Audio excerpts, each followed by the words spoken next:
Bonjour, je vais partager aujourd'hui avec vous un petit truc d'atelier, quelque chose qui peut être très utile, surtout si comme moi, vous aimez créer vos fonds de papier. Alors, ces derniers temps, j'ai présenté plusieurs vidéos. Je vous remettrai d'ailleurs les liens si vous souhaitez voir un petit peu ce que j'ai proposé ici en haut de la vidéo.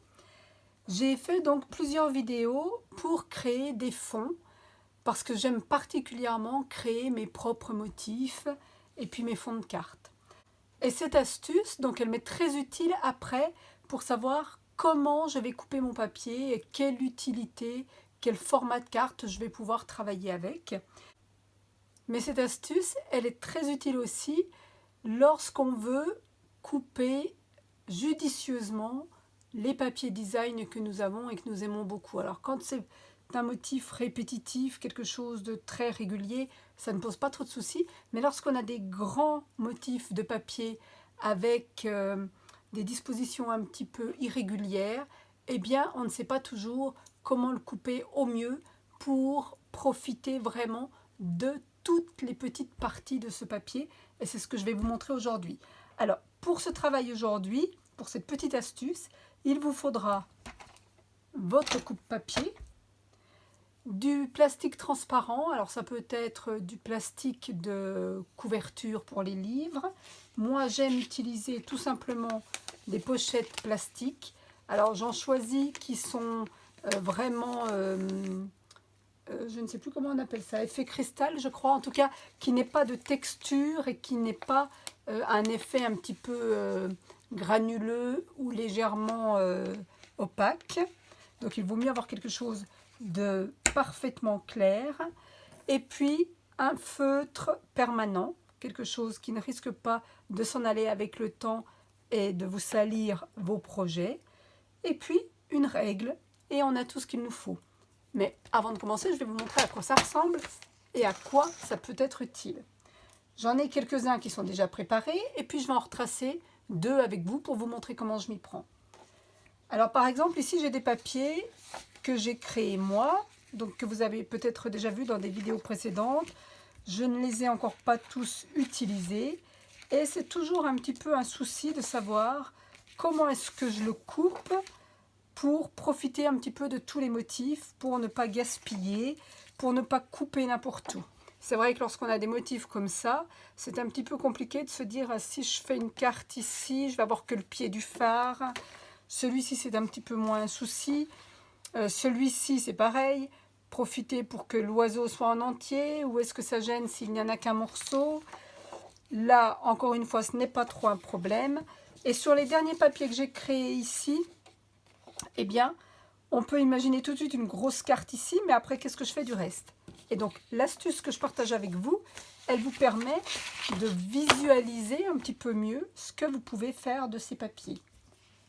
J'ai tracé tout simplement sur mes films plastiques avec mon feutre indélébile des formats de cartes possibles. Alors ici par exemple, c'est vraiment le format traditionnel sur une feuille format A4. J'ai fait un premier trait ici à 14,5 et puis ici à 10,5. 14,7 exactement pour faire le milieu. Et après, il me suffit de superposer tout simplement. Je vais mettre autrement pour que vous puissiez vraiment bien voir. Voilà, il suffit de superposer vos papiers transparents pour voir, si vous le coupez en format traditionnel, comment seront répartis les motifs, comment peut se présenter votre carte.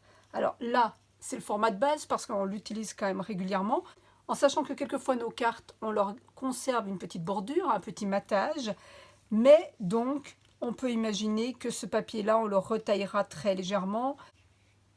Et puis que tout compte fait, notre papier ne gardera pas ce format-là, mais il sera un petit peu réduit. Il suffit dans ce cas-là de déplacer un petit peu notre film ici pour se rendre compte de ce qu'il nous restera.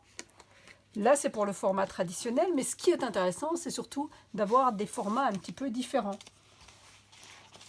Alors ici, par exemple, pour faire des cartes slim, comme on dit, des cartes hautes, des cartes longues, ici en conservant les 21 cm, mais en les faisant en hauteur, et bien voilà ce que j'obtiendrai. Et on peut aussi imaginer qu'on les regardera comme ça à l'horizontale. Et avec cette astuce, eh bien, ça nous permet vraiment de voir ce qu'on peut en faire. Ici, j'ai un autre format, donc j'ai à nouveau 2 cartes hautes slim, mais une autre ici qui est plus étroite et qui fait 21 cm. Donc je vous remettrai en fin de vidéo, je pense, le détail en photographie, le détail de chacun de mes films avec les dimensions exactes de mes cartes. Alors je vous montre toujours sur ce papier-là, mais on peut l'imaginer avec celui-ci. Alors par exemple, si je fais ça, c'est pas extraordinaire. On se rend compte que là, j'ai que le haut du phare, là que le pied, donc celle-ci ne serait pas appropriée. Est-ce que si je l'utilise comme ça, c'est mieux? Ah, pour le coup, ces deux-là seraient bien, celle-ci beaucoup moins. Alors peut-être qu'il faut que je choisisse de le disposer de cette façon. Et puis ensuite, d'imaginer une carte haute ici. On peut les superposer, bien entendu. De la même façon, lorsque j'utilise, je vais revenir sur un papier où les motifs peuvent être coupés plus facilement. Lorsque j'utilise, par exemple, ce motif-là, je peux imaginer que je veux faire des cartes plus petites. Eh bien, dans ce cas-là, il me suffit de superposer à nouveau un autre film pour voir ce que je vais obtenir. Il me semble qu'en avoir 4, 5, 6 déjà différents, ça permet déjà pas mal de choses. J'ai aussi, alors parce que j'aime beaucoup faire des petites cartes carrées, donc j'ai aussi celui-ci, en sachant que ça me fait des petites bordures de chute, mais que je conserve bien sûr, parce que ça peut me permettre de faire des petits tags, des petits fonds d'étiquettes, ou des petits rappels à l'intérieur de ma carte, tout simplement, ou sur mon enveloppe. Donc chaque chute est récupérée et mise de côté. Imaginons ici, et bien ça par exemple c'est pas mal. Là, ça me permet d'avoir mon oiseau en entier. Ici, j'ai quand même le papillon, les insectes, et puis je peux rajouter un élément. Mon oiseau central. Ici, je peux avoir un effet sans aucun animal, mais simplement du végétal. Et à la limite, si je choisis de faire ça, je les trouve bien, ça ne m'empêche pas d'imaginer que la bande, la chute, ne soit pas sur le bord, mais là au milieu, ce qui fait que je peux conserver mon oiseau. Donc ça nous permet vraiment de superposer nos films pour avoir de jolis résultats et pour imaginer ce qu'on va réaliser avec nos papiers. Sur ce papier-là, d'ailleurs que je n'ai jamais fait en vidéo, mais il faudra que je revienne vous montrer un petit peu cette façon de faire. Voilà, je sais où vont tomber mes découpes, mes décorations, etc. Et comme je vous le disais, bien sûr, c'est utile aussi pour d'autres papiers, des papiers design que vous avez achetés, qui ont de très jolis motifs, qui ne sont pas forcément des motifs répétés et qu'on a du mal à couper. Par exemple, et alors là, c'est typiquement ce qu'on a du mal à se décider à utiliser. Enfin, moi, pour ma part, il y a plein de fois où je craque sur des papiers parce que je les trouve magnifiques et j'ai du mal à les utiliser parce que j'ai peur de les gâcher. Donc ce côté-ci me plaît moins, mais celui-ci, je l'adore.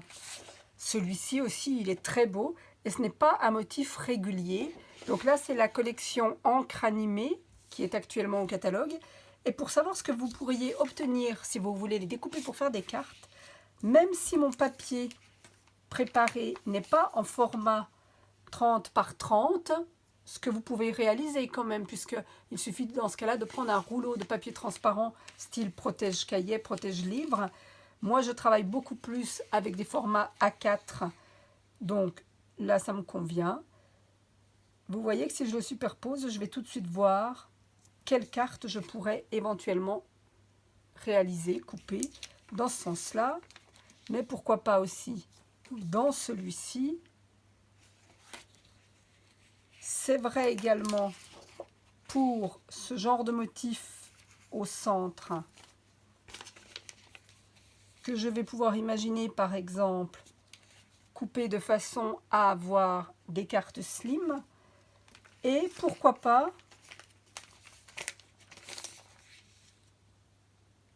les faire en carré. Voilà, en les prenant comme ça. Enfin, tout est possible. Donc, si vous utilisez beaucoup de papier de ce format-là, faites-le peut-être sur une feuille qui a exactement ce format. Sinon, comme je vous le dis, il suffit de superposer, de mettre les uns à côté des autres, les papiers que nous avons comme ça. Ça nous donne tout de suite une idée de ce qu'on va pouvoir réaliser. Et puis, sur un motif plus répétitif, eh bien, ce sera utile aussi malgré tout. Parce que, par exemple, si je veux faire des petites cartes de Noël, ici, c'est un papier qui est nouveau, puisque c'est un papier que vous allez pouvoir choisir en cadeau pour 60 € d'achat dans la petite brochure Celebration. Je vous mets d'ailleurs le lien ici de la petite vidéo que j'ai tournée pour vous présenter les cadeaux qui seront à gagner, à choisir pendant la période Celebration qui commence le 3 août et qui finit au 30 septembre. Mais imaginez, vous voulez faire des petites cartes. Eh bien, en utilisant ce procédé, vous allez pouvoir vraiment vous rendre compte de ce que vous aurez réellement sur le papier lorsque vous allez le découper. Cette astuce vous plaît? Elle peut vous être utile. Restez avec moi. On va tracer une ou deux feuilles ensemble et vous allez comprendre comment je m'y prends pour que ce soit extrêmement simple et ne pas trop manipuler la règle. Ce qu'on va faire ensemble, ce sont des formats pour des toutes petites mini-cartes parce que j'aime beaucoup faire ça, vraiment du petit format. Et puis aussi, j'aime beaucoup les cartes qui sont fines comme celle-ci. Et puis ce format-là. D'ailleurs, celle-ci, c'est une carte aussi que j'ai présentée en tuto il y a déjà quelques temps. Je pense que je mettrai le lien vers la vidéo tout à la fin de celle-ci. Vous n'aurez plus qu'à cliquer dessus pour être redirigé vers le tuto si elle vous plaît. C'était une carte qui permettait d'offrir des fleurs à semer et il suffisait de décapsuler ici la petite étiquette pour faire sortir les graines. Donc, j'aime beaucoup ce format de carte. Ici, elles sont les deux de la même largeur. Alors, j'ai fait un plan sur un papier pour pouvoir tracer sur mon plastique le format de ces cartes-là et en avoir en hauteur et en avoir des plus courtes. Mais d'abord, avec mon coupe-papier, je vais mettre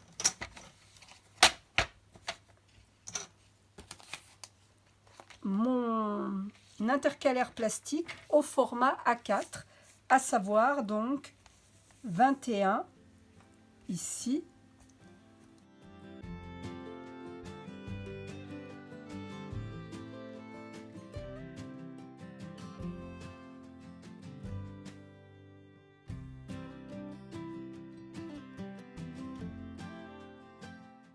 Et j'ai à présent mes deux feuilles que je vais pouvoir tracer. Plus besoin de coupe-papier. Comme je vous l'ai dit précédemment, je remettrai des photos avec les dimensions exactes des tracés que j'ai faits à la fin de la vidéo. Vous aurez accès vraiment à mes quadrillages. Et puis bien sûr, je vous invite à créer les vôtres en fonction du format de carte que vous aimez faire.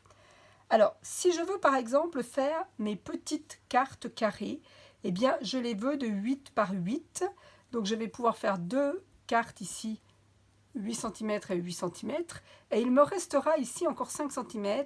Et cette bande-là, je ne vais pas du tout la toucher, pas du tout l'abîmer, parce qu'ensuite, elle peut être utile pour faire des marque-pages. Et je ferai mes cases ici aussi, 8 par 8.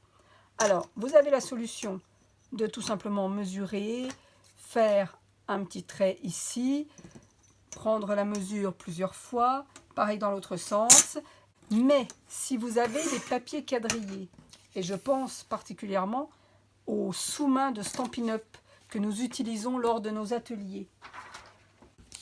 Lorsque vous avez ces sous-mains, c'est vraiment très pratique pour plein de choses. Moi, je les garde, même lorsqu'ils commencent à être un petit peu salis, je les réutilise d'ailleurs pour faire mes tamponnages, etc. Lorsque vous êtes en atelier avec moi, systématiquement, je vous en offre un. Donc, n'hésitez pas à le garder parce qu'il va vous être utile chez vous aussi.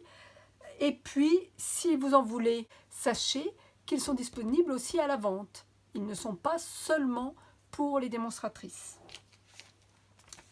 Et là, du coup, tout simplement, je vais venir aligner mon papier. Alors, je vais laisser, celui-ci, il a sa petite marque là, donc je vais la laisser sur la bande un petit peu en chute. Je viens tout simplement bien aligner mon papier ici. Je suis à 21 et à 29,7. Le papier, comme il est un petit peu statique, il va s'agripper à mon support. Je prends une règle métallique et mon feutre permanent et je viens tracer mes traits par rapport à mon quadrillage. Et du coup, c'est encore bien plus simple que le système de la règle avec les petits traits. Alors, je veux donc des carrés de 8 cm. 3 x 8, 24. Je vais arrêter mon trait à 24 cm. Ici.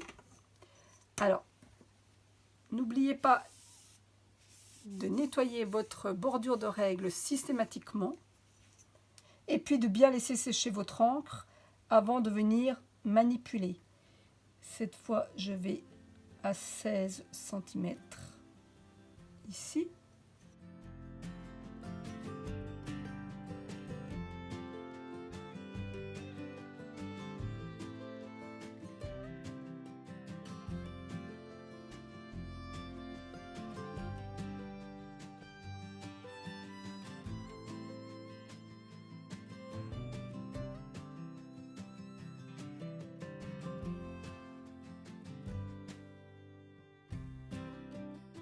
Et voilà donc un premier quadrillage qui me permettra de faire 6 petites cartes de 8 par 8 et ici d'avoir des bandes que je pourrais utiliser pour faire des tags mais aussi pour faire des marque-pages parce que 5 cm c'est vraiment la largeur idéale du marque-page.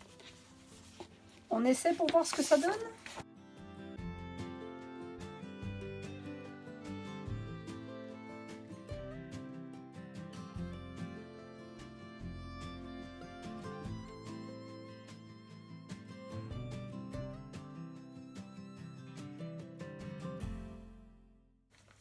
Vous avez compris le principe?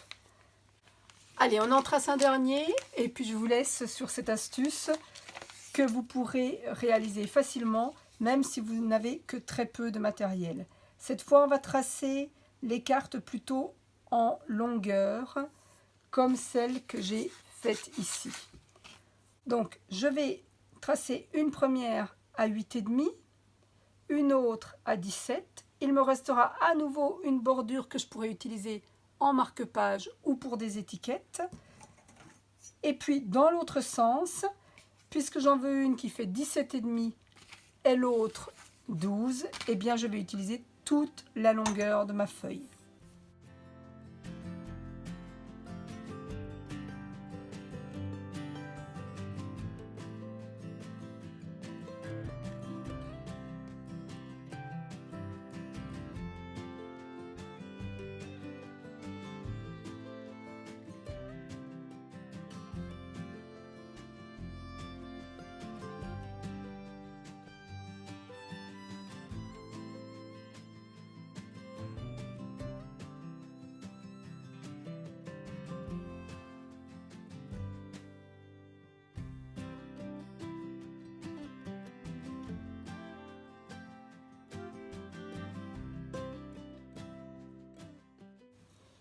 Et voilà, c'est terminé pour aujourd'hui. Vous avez à nouveau, cette fois, deux petites cartes qui correspondent à ce format et deux grandes cartes qui correspondent à celui-ci. Peut-être que vous pensez, c'est bien beau, mais après, où trouver les enveloppes qui correspondent? Alors, il est vrai que moi, je travaille beaucoup au feeling. Je fais mes cartes un petit peu en fonction du papier que j'ai préparé, des chutes de papier que j'ai. J'essaye d'utiliser au maximum tout mon matériel et donc de ne pas gâcher du papier, ce qui fait que je ne réfléchis pas trop à la taille de mes cartes et j'ai plein de cartes. Alors je peux vous en montrer, donc il y a celle-ci, plein de cartes qui ont des formats différents et qui ne sont pas du tout dans des formats traditionnels, même celle-ci d'ailleurs n'a pas tout à fait le format habituel, celle-ci très longue. Et j'en ai d'autres comme ça que je travaille, vous voyez encore celle-ci qui n'est encore pas le même format qu'aucune de celles-ci. Ou bien cette petite carte format carré. Je travaille vraiment un petit peu comme ça, au gré de mon imagination et puis de ce que j'ai. Mais j'ai la chance d'avoir l'Insta Enveloppe. L'Insta Enveloppe, c'est un outil que Stampin' Up vendait il y a quelques années, pas très longtemps d'ailleurs. Malheureusement, il ne le commercialise plus, mais vous le trouvez encore parce que c'est la marque We Are Memory Keepers et cet outil, il est toujours en vente. Donc si vous ne le connaissez pas, je vous invite à le découvrir. Je reviendrai d'ailleurs faire une vidéo pour montrer ce qu'on peut faire et comment l'utiliser parce que lorsque j'ai commencé à être démonstratrice Stampin' Up, eh bien, il était encore au catalogue et je l'ai vendu, je l'ai proposé pas mal à mes toutes premières clientes, que je remercie d'ailleurs parce qu'elles sont toujours là, fidèles. Et pour celles qui ne l'ont encore pas trop utilisé ou qui ne le maîtrisent pas bien, je reviendrai faire une vidéo d'ailleurs avec l'Insta Enveloppe.